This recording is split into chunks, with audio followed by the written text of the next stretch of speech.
Hello and welcome to the National Security Conversation.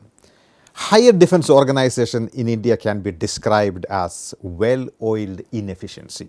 Yes, that sounds a bit uncharitable, but I'm unsure if the reality is far from my uncharitable characterization. India lacks a comprehensive big picture and strategic approach to defense planning and higher defense organization. This is perhaps a result of several things, including the parochial approach within the three services, lack of civilian expertise in military matters within the Ministry of Defense bureaucracy, and political non-involvement in the affairs of the military. Everyone realizes there is something amiss in the higher defense management of this country, and yet there is little appetite among the various stakeholders to fundamentally alter it. Status quo is beneficial to all of them, services, the bureaucrats, and the politicians. Consider the incentive structure here. Politicians are busy with matters political, i.e. mostly fighting elections.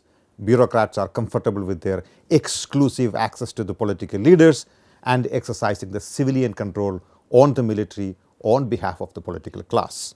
And the military is more or less happy with the autonomy they enjoy in their domains without much political interference. As a result, despite talks of defense restructuring and reforms, there has been little progress in that direction because the existing incentive structure generates inefficiency. In August this year, the Prime Minister announced that India would soon have a Chief of Defence Staff, an appointment that could perhaps take care of some of the lacunae in the system. And yet, the devil may well lie in the details. The message is crystal clear. No matter how much our country spends on buying weapons or chest thumping about a huge military strength, the country's military effectiveness will continue to be subpar until there is an overhauling of the higher defense management in this country. To do so, we should begin with a meaningful conversation between the Indian military and the civilian bosses. In a new book entitled The Absent Dialogue, Politicians, Bureaucrats and the Military in India, Singapore-based Indian academic Professor Anit Mukherjee argues that the pattern of civil-military relations in India has hampered its military effectiveness. That's a very strong claim. I have today with me Professor Mukherjee to talk about his new book. Anit is a professor at the Rajaratnam School of International Studies, Nanyang Technological University, Singapore. Formerly, he was a major in the Indian Army and is an alumnus of India's National Defense Academy, Kadakwasala. He has a PhD from the Johns Hopkins University in the United States of America. Anit, welcome to the show. Thank you so much, Happymon. It's a delight to be here. Congratulations on this fantastic book. It took me some time to read it, but it's a brilliant book. Congratulations. Thank you so much. It took me 10 years to actually get it out, so I'm glad you enjoyed it. Perfect. Anit, you seem to be arguing that all is not well when it comes to civil-military relations in India. That seems to be the core argument in some ways. So why do you say that? Let me put it differently. What characterizes the nature and structure of civil-military relations in India that you think is not all well? Let me start by saying that this is not the book that I set out to write. This wasn't what I wanted to write. When I was still in the army and I quit and I wanted to study, I wanted to take issue with the fundamental kind of refrain, which I'm sure you would be acquainted with within the armed forces, that there's a lot of problems on the civilian side, and we are a very fine military. We are absolutely tickety-boo. There's a strong refrain within the armed forces that, look, we need to fix that. We are fine, but there are problems on the civilian side. So I wanted to prove that point right? There are problems on the civilian side.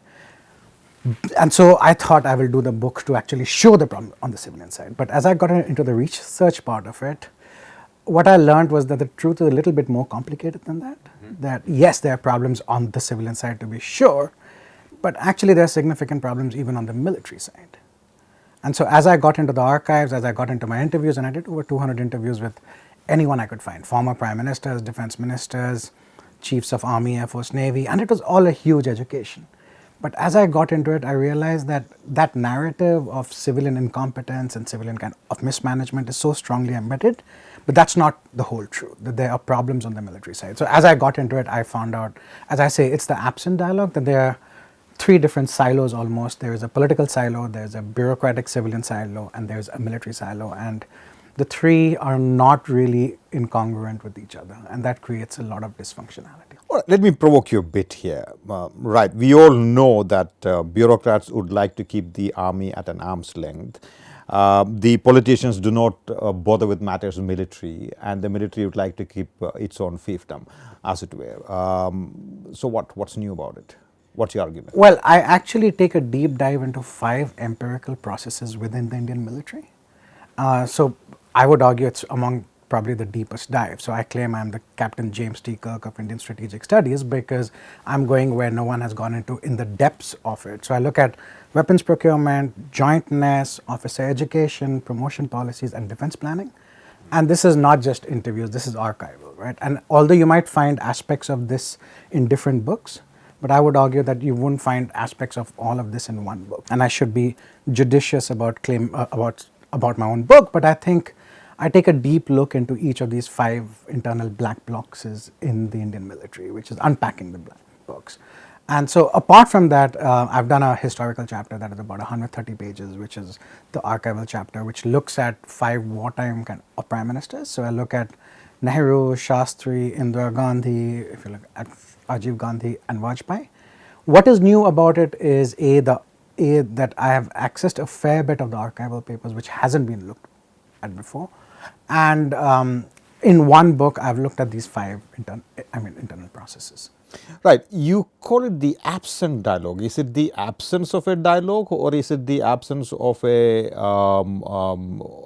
useful dialogue? What do you call it, the absent dialogue? So it's inspired by Eliot Cohen's Unequal Dialogue. So there's a book by Eliot Cohen called Kind of Supreme Command, where he talks about the need for an unequal dialogue where the civilian supremacy is always assured, but there should be a constant dialogue. But I take a little bit of an issue with Eliot Cohen's argument, and I say that, look, I mean, that might be true about the US, where they might need an unequal dialogue, but actually in other countries, because of a lack of expertise, it's not very easy to actually have this dialogue. Because A, the civilians will not understand the intricacies of the military, B, they would not be able to engage as much, C, as in India's case, there is a lack of expertise within the MOD, so they cannot have a well-informed, engaged dialogue. So under certain conditions, you can actually have an absent dialogue that, and I think this was explained well by Admiral Verghese Koetara, who spoke about a depthless interaction. And he spoke about that when talking about nuclear policy making. But I think that is a very evocative phrase that actually captures a fair bit of engagement across different sectors. So it's true about jointness, it's true about defense planning structures, it's true about weapons procurement, it's true about officer education, it's true about officer promotion policies. But I think the book, you do touch upon the fact that there is no ideal model, as it were, of civil-military relations. So which vantage point are you sort of looking at it or critiquing the Indian structure if there is no ideal model, as it were? I think that's a fair question to ask. But I also think perfect should not be the enemy of good. There is no such perfect model anywhere in the world, and each country will have its own. Where with each of the chapters is I examine the experience of other countries that have dealt with the same problem. So if you look at the Indian military, it's not exceptional, it's just a large military organization as it exists in every other country in the world, right? And every other country in the world are actually grappling with all of these issues, whether it's jointness, weapons. What I examine is how do the other countries also do it, and I don't do an exhaustive examination. I just look at 2 or 3 different countries to look at what is working and what's not working. And I use India as a standard to say, actually, in some respects, certain aspects of India is working. So it's not all that bad. So it's not a really bad story. For instance, I'd give an example of the officer promotion system. To a certain extent, it is not political, right? It is not like the politicians get to decide who becomes a brigadier, who becomes a major general. And to a certain extent, this is done within in-house, which is a good thing because it has prevented a politicization of the Indian military, as it has happened in other authoritarian countries, right? So that's a good thing, right? But at the same point of time, that also means that at a certain level, there's parochialism within the armed forces, right? And you are, aware of that. It's more acute in the army, but there were also instances of it in the Air Force and the Navy. But the parochial interests actually need the civilians to come in, well-informed civilians. And that brings the bigger question of how do you create a cadre of well-informed civilians? I speak about that in the book, but I think you also have a certain question about expertise that you wanted to ask. You know, on this divide about objective control versus subjective control, where do you personally stand in terms of a model, as it were? I think when we look at Huntington's 2 kind of model, it's more a hindrance to actually thinking about how is it practiced than anything else. Because objective control A, as has been shown by the scholarship, is not true. So if you look at Huntington, he argued that America needs to have objective control. That's not true. That's it's been established by the scholarship, right? Unfortunately, people within the armed forces, they love the objective control model because it basically assumes that give autonomy to the armed forces. If you give them autonomy, they'll be professional. That will maximize their military effectiveness. But objective control has been critiqued by people who says actually it's not true, right? I mean, because if you look at Clausewitz's argument that war is a continuation of politics by other means. So there's a very strong links between politics and military. And if you create two artificial domains of this is the political domain or the civilian domain and the military domain, then you're not able to create a sharp instrument that serves political purposes. So I actually say that even though I can discuss it in the book, I think it's best to keep that literature behind us and move beyond this objective subjective control model and actually see how is it practiced in real life. And to make that practice, I thought the use of dialogue is better, whether it's unequal dialogue, whether it's absent dialogue, and I'm trying to push towards the need for having a continuous and well-informed dialogue.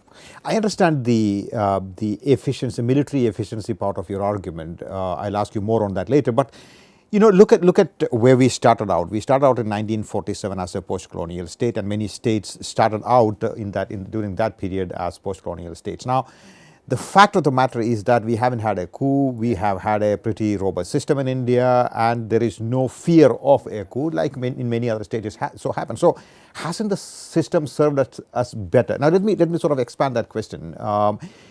You do touch upon various prime ministers and how they have dealt with the civil-military relationship in India. So in the context of this, the virtue of no coup happening in the independent history of India, can you also take us through the history of how various prime ministers have managed the civil-military relationship in India? That's a really good and big question. So firstly, yes, I think it's a success of Indian democracy that we have not had a coup.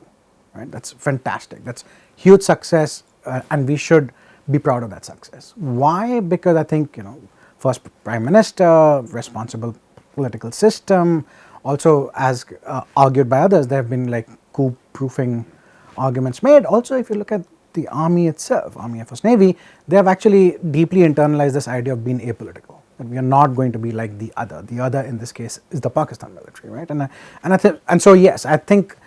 But I think it's still a low bar to say no coup means no problems, because there's a flip side to it, which is no coup is fantastic, but I think we should move beyond the no coup and say, okay, now what about the second order issues? First order issues is coup.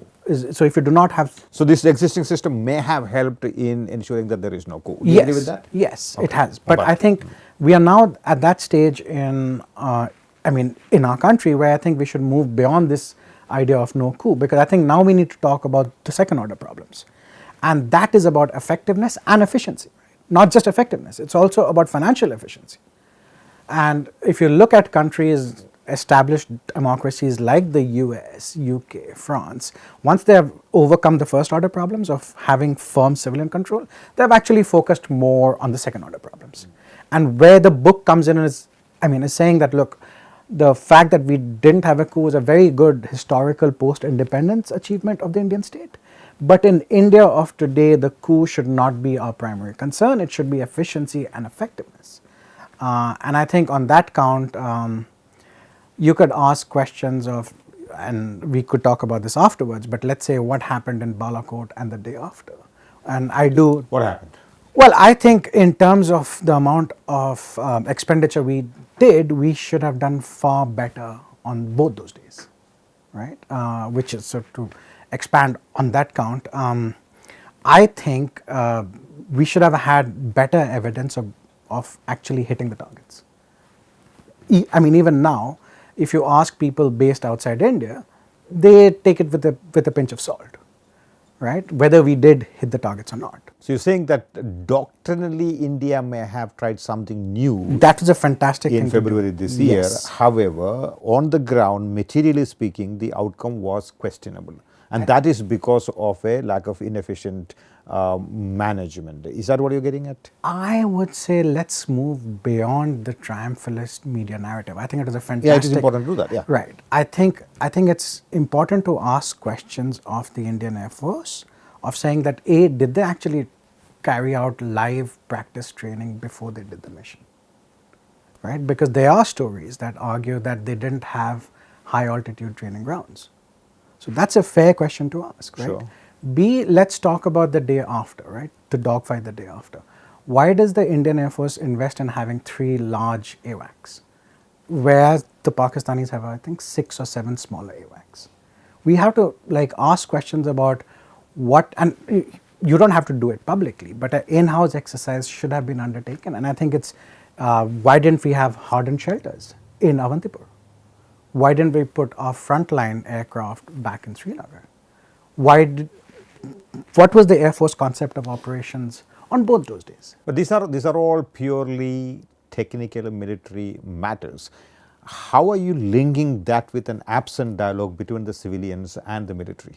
So I would like to ask specific questions on, did the Air Force say they needed to create hardened shelters? Right. Some argue that they did, Okay. but the approval did not come through from the Ministry of Defense side. Just focusing on a couple of aspects, right? Sure. 2, let's look at concept of operations of, did the Air Force get enough indications in the last 2-3 years that these are the type of missions that we might expect you to carry out, right? Which is a strike on a terrorist camp deep inside Pakistan. Because if they got those instructions, then ideally they would have practiced that over the last 2-3 years, right? C, did the pilots actually have, and I don't know any of these answers. I could be proven disastrously wrong, right? But did the pilots who flew these type of missions, did they actually train with that particular delivery system, weapon delivery system? I think perhaps they did, perhaps they didn't. I don't know the answer to So that. if you were to compare the Indian performance that day or that during that particular phase in February this year and the Pakistani conventional performance, one might end up saying that Pakistan did not do all that badly. Are you then, have you looked at the Pakistani civil military relationship and sort of tried to compare with the Indian side? If they did perform well, was that at least to some extent a result of a certain better dialogue on the Pakistani side? No, I think it's more dysfunctional on the Pakistani side than anything else, right? If you look at the Pakistani state, there is no civilian control. That's not the road that we want to go down on.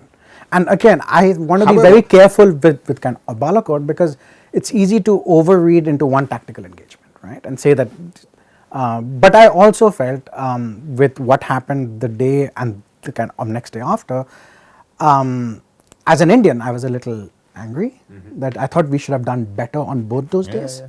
But as an author, I felt somewhat vindicated. Fair enough. Right? Which I was like, in terms of our advantages, in terms of the amount of expenditure that we have on defense, in terms of the equipment that we have, we should have done far better on both those days.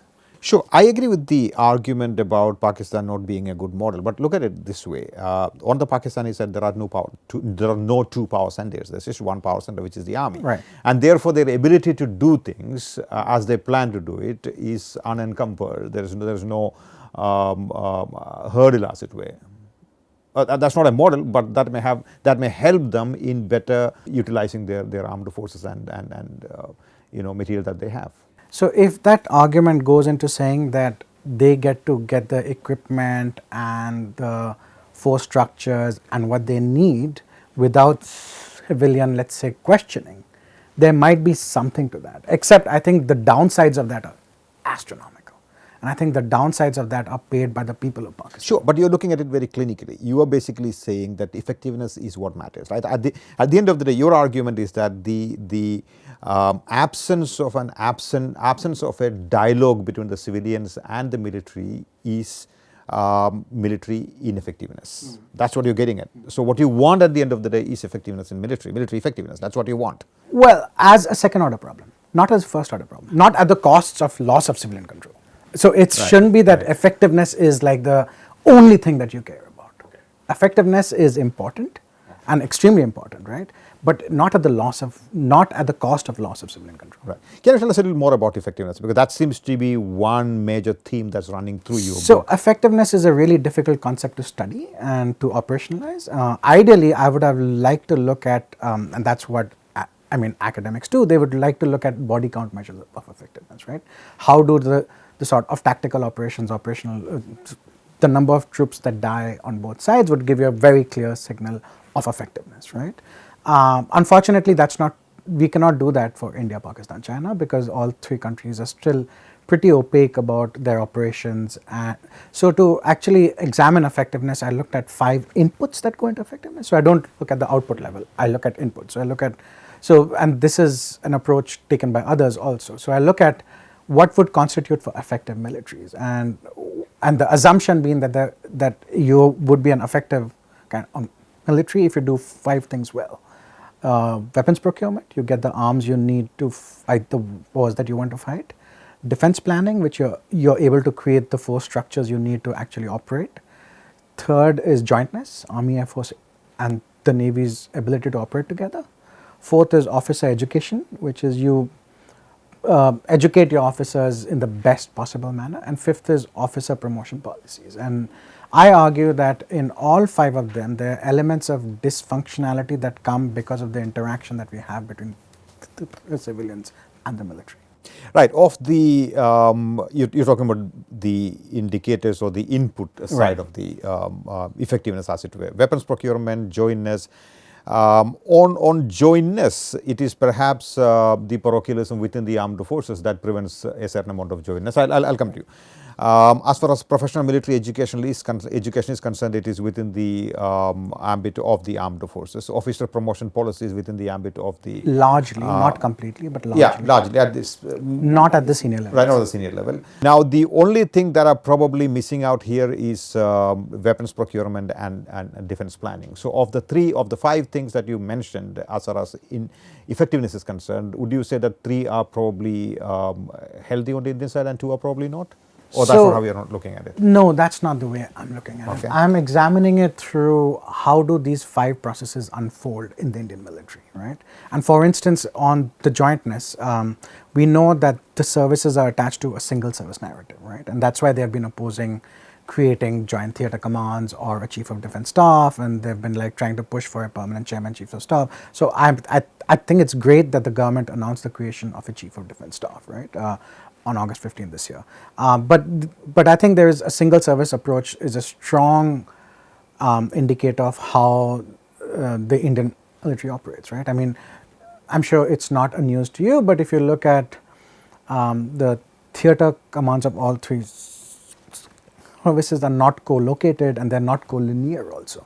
So that's one example where I think there's a need for greater civilian intervention to enforce jointness.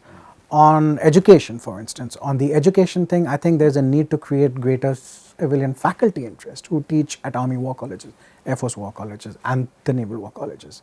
So unlike other democracies in India, if you are a civilian faculty, you can go for a guest lecture, but you cannot really teach, right? You can go to Staff College, you can go to MAU, you can go to the Naval War College, you have, I'm sure, I have to, it's a great opportunity to interact with the officers. But it's just a one-off lecture, you know, it's an hour-and-a-half discussion, and that is, I think, if you compare with, and I think it is ironical, right? I mean, I served in the Indian military, I have a PhD, which is a deep dive into the Indian Armed Forces. If I wanted to, I could have taught in a US Army War College or UK, Shrivenham or something like that. I cannot teach to the Indian military officers. Right? I cannot teach full time, right? So I think we need to... Whose decision is that? I think this is where the civilians need to sit down with the military and say, look, perhaps you need to create opportunities for faculty to, people who, let's say, get to know the PLA, right? Or defense organizations or military history. Why don't these sort of faculty go and teach Indian military officers? Why is the faculty at all these places composed of purely military officers? Whose decision is that? I think this is, indicative of, if I was still in the armed forces, I would say, no, I don't want to create opportunities for civilian faculties, I can do this myself. Institutional preference, bureaucratic politics. Why should I create opportunities for civilian faculty in my institution, so to speak? So who today is against civilians being faculty members in military colleges? Is it the civilians or is it the military side? I think to a certain extent the opposition would come from the military side. Because if you have to teach at staff college, then where do you base the faculty? Would you give them housing? Would you give them somewhat equivalent status to officers, right? And it's not just about staff college, it is also about MAU. Do you create that infrastructure? Now, this is the time when RM should come in and say, look, I want to create opportunities for this. It's good for you. It is good for you because you will be creating a cadre of professors who will be engaging with your officers, who will be learning from your officers, who would be writing stuff. And you see, the best scholarship on strategic studies in the US comes out from US military war colleges, right? You are creating a cadre of civilian faculty who actually, work side by side with military officers, learn about the enormous sacrifices that they make. Yeah. Are better acquainted with, it's not just about on the border, about the family sacrifices. They can write more sympathetically about the Indian military.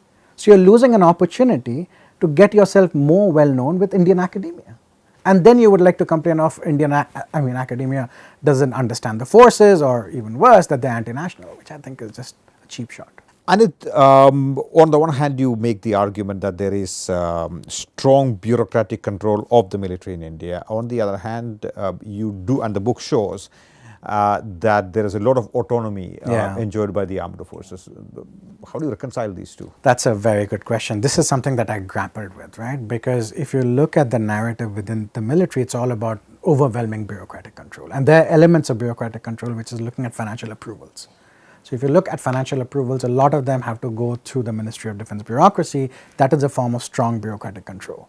At the same point of time, on issues like doctrines and force structures and officer education, the military has a fair degree of autonomy. And so this becomes the paradox, that there's a shell of bureaucratic control, but there's also a fair degree of military autonomy. And I had no other way than just to put this down of this is what it exists. So it depends on the issue that you want to look at, right? If you look at, let's say, officer promotion policies, you would find that up to a certain rank, there's a fair degree of autonomy within the military to actually shape officer promotion policies. If you look at officer education, jointness also, there's a fair degree of autonomy within them. And where I come in is actually we need greater civilian involvement, well-informed civilian involvement, right? And that is also an issue that we have. But we need well-informed civilian involvement in all of these matters to actually push towards more efficiency and more effectiveness. You rightly said that at the moment the officer promotion, for most part of it, is exclusively managed by the armed forces themselves. You write in the book that there is a need for an ongoing dialogue on promotion and selection policies. And then you go on to argue that such a measure, however, also needs to create safeguards to prevent politicization of the military. Why you open a Pandora's box? It is just not me, right? Because there are fair amounts of complaint about parochialism within the military, right? How do you guard against that parochialism? And if you look at the 2015, the RM Experts Committee report, which was done in of 2015, among the arguments it made was that there's a need to create an ombudsman type organization within the military. The military would say we already have an existing ombudsman in the DV directorate, but that's not really an ombudsman that is responsive to the MOD, it's to the chiefs, right? So I think there is in some ways there are greater calls from within the military of saying that, look, we need to have some sort of a checks and balances within the system. Yeah, that's why I think, on the other hand, I think you have an argument to be made about if the civilians take a greater interest on promotion policies, would that create politicization of the armed forces? That is a danger that can happen. Yes. So that's a possibility. How do you sort of ensure that it doesn't happen? Because that's, given the fact that today, you have a lot going on in the name of the armed forces, in the name of the army. You can't even criticize. As an academic, if I criticize the Indian Army tomorrow, I will be called names, and I have been called names. So, in a scenario like this, there is a strong possibility that if you open that floodgate, the politicization is a natural consequence. How do you avoid that? I don't know. I wish I knew. It's something that even I'm grappling with, because if you look at democratic civil military relations, it says that politicians should get to choose their senior military officers. But what if decisions are there and kind of taken on political considerations? So on this issue, I've actually grappled with it. I don't think I have an answer to. But there could be systems, there could be checks and balances put in place, right? I mean, well, one approach is to create a committee of, let's say, leader of the opposition, whatever, chief justice, have a, but I think there'll be opposition from that to the military, and I think there could be fair skepticism of would you be actually creating politicization.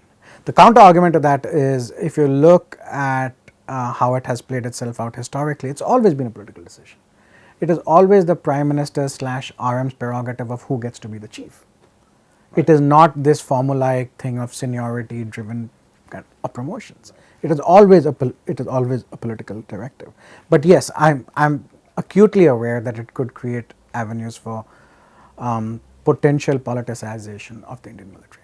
but I think, to be fair to your argument and to your book, none of these processes are apolitical in nature. There will be, in a democracy such as ours, there will be politics about it. There are all kinds of arguments and counter arguments, but that doesn't stop us from initiating that dialogue. That's what you're trying to get at. Yeah. I think that's an important point, because let's not sort of get down to the small details and then say, hey, there's this problem, therefore we should not even begin a conversation. I think that's very unfair to the kind of work that you have done.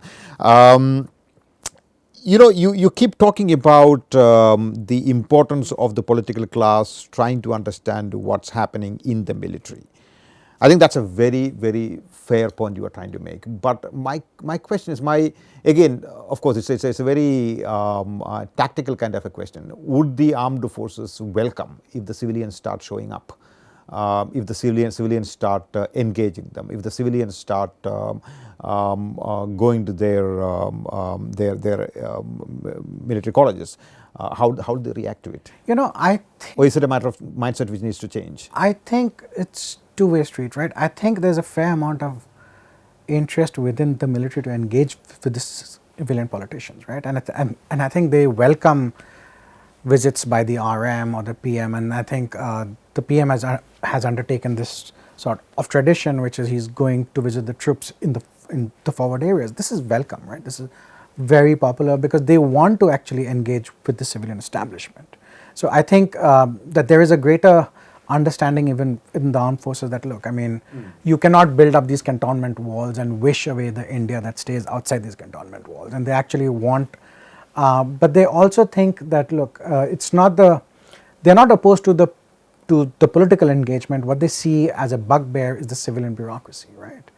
And here's where I think you can create conditions for a more collegial relations between the civilian kind of bureaucracy and the armed forces. And the way to do that is, in some ways, we also need to transform the Ministry of Defense, which in some ways is the least transformed bureaucracy post-independence, right? As I was speaking to a person who served in the NSCS, I think the MOD is still sort of, its attitude is still like, we have to protect the secrets of this country and everybody else is out to steal our secrets. And that mindset has to change to say, actually, we are a modern bureaucracy that is willing to engage with global militaries, that is willing to undertake India as a leading power. And so, among the things we need to do is undertake an attitudinal shift within the Ministry of Defense, which hasn't happened. In any case, you're talking about, when you talk about the dialogue, as it were, you're talking about fundamental structural changes on both sides. For instance, you do mention in the book that if the civilian bureaucracy, the MOD, is staffed with people who are going to be there only for 2 years and then move on, there's no point in them getting educated in military matters. So you need to have a more sustained approach to it. Right. And I think you need to have institutional engineering both within the military and in the MOD itself, right? And I think so far, although we have focused about the Chief of Defense Staff, I think we haven't spoken about the second order problem of how to change the MOD itself.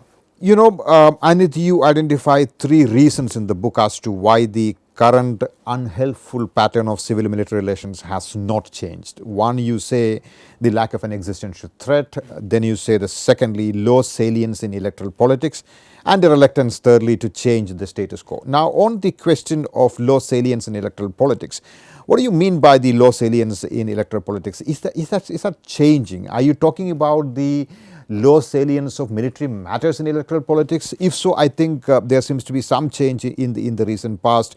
And how good or bad is that going to be for electoral politics in India if you have military matters being discussed in electoral politics? That's a really good question, Happymon. Thank you. Yes, I think as I was doing the book, and especially in the last 2-3 years, I think among the things that there have been arguments about this election being a national security elections, right? So there are arguments that even the Uri strikes, which was done in 2016, it was talked about during the UP assembly elections, right? So I think one can make the case that defense, national security is getting more and more salient or attention in electoral politics also. So that might be changing, and I would argue that's probably a good thing, right? If you have greater scrutiny and greater attention about how the armed forces are doing, how they are serving, how are they taken care of, hopefully the government would take the time and attention to actually look into these issues, right? So that's probably a good thing, right? Because it would then hopefully bring attention to service conditions, bring attention to effectiveness, bring attention to efficiency, all the issues that I care about in the book, right? And I also think that if you look at, let's say, states like Punjab, Rajasthan, UP, from where a lot of the army comes from, in certain constituencies, veteran issues are actually pretty important. So that might actually be a good thing. I don't know whether there's a downside to that though, and I think you have a potential question about that. Yeah, I think the moment you start using the military or military campaigns or military successes for electoral politics, I think there are a lot of downsides to it. I agree with the larger Clausewitzian argument, which is there has to be a certain politicization of the military in a sense that the war is an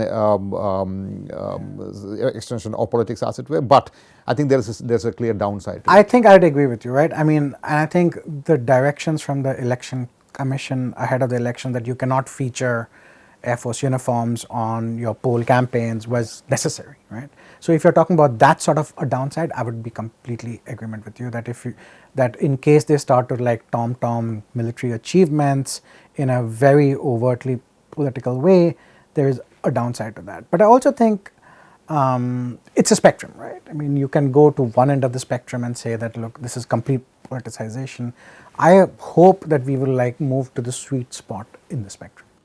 Anit, tell us the journey that you undertook in writing this book, the interviews, the archival material that you sort of referenced, and the many RTI applications that you filed with the MOD. Were you successful in sort of getting the MOD to give you some of these documents? That's a great question. Declassify some of these documents. So yes, I started off this journey with the assumption that I'll do interviews to look at contemporary civil-military relations, right? So I drove around a lot of the cities of Delhi, Chandigarh, Pune, and these were not just one interviews, these were repeated interviews because the first interviews, A, either you won't get the truth, or B, the person would try and figure out how much you know, and so you'd have to like triangulate these interviews, and so I drove around. So I'm probably, I take a lot of credit for climate change, which is affecting us now. So I'm sorry, I'm to blame for that. But as I got into it, I realized that I had to do some of the archival work because a lot of it was pod dependency. And pod dependency means that I had to look at what was there. And fortunately, I was at IDSA for 2 years, which gave me a great platform to do a lot of research. And they gave me the opportunity to actually go abroad. I went to UK, I looked at the kind of Mountbatten papers in UK, which shed a lot of light during that period.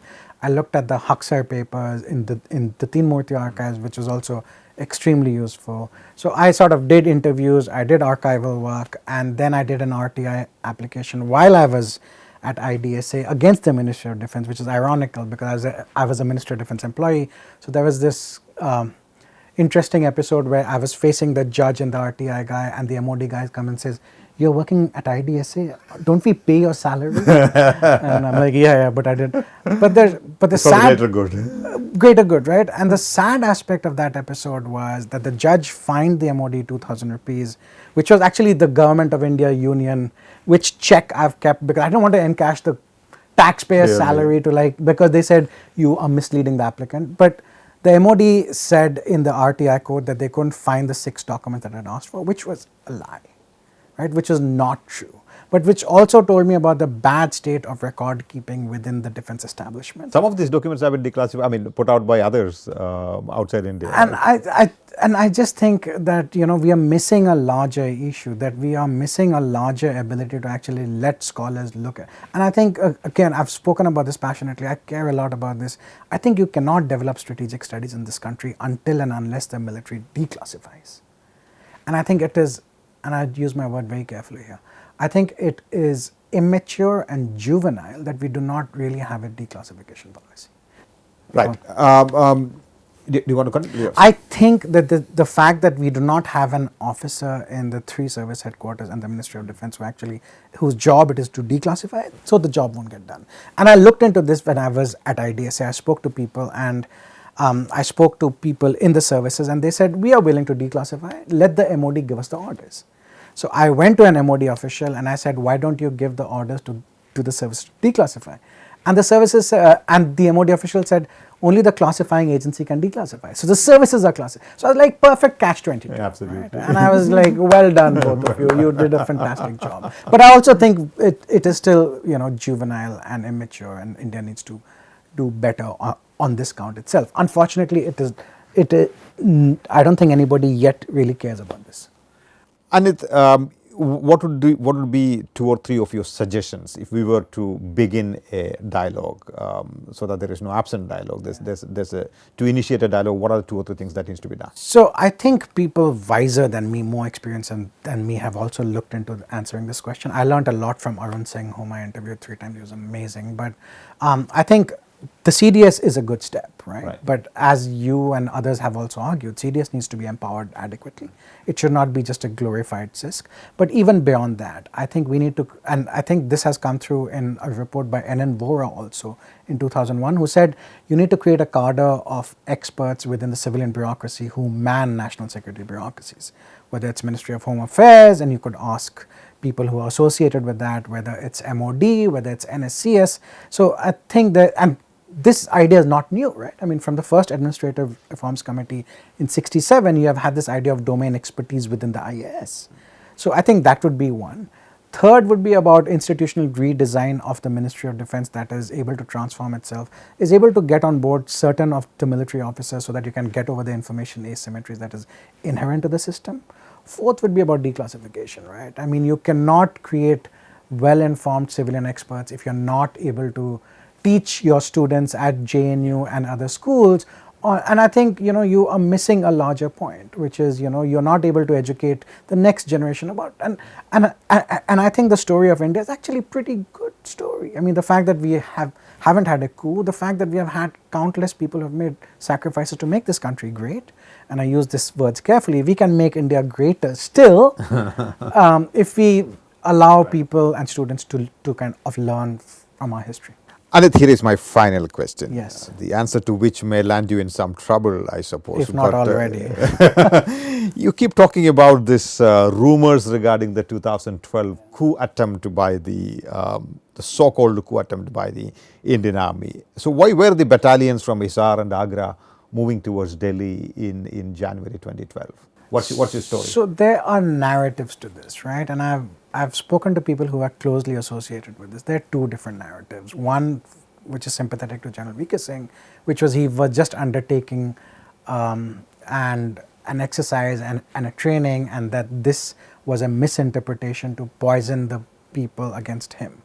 The other argument is these were unauthorized moves that did not have sanction from the DGMO. And it coincided with something. And it coincided with his date of appeal in the Supreme Court, right? He went to court on that day. Janvika Singh's. Right, Janvika Singh. So I think there are these two different narratives. But where I come in at is whatever it was, it shows the lack of trust that existed within the Ministry of Defense and Army headquarters during those months or even during those years, right? The fact that either the government overreacted or they called back the defense secretary from a foreign visit, or they wanted to call the DGMO in the middle of the night and asked him to explain these moves, showed that they did not really trust what is going on. So was it a coup attempt or not? I don't think it was a coup attempt at all. I don't think a coup is possible in independent India anymore. It might have been a possibility in the first 10, 15 years after independence, and I do speak about, the shifting of General kind of Anik Shah and other, but I don't think in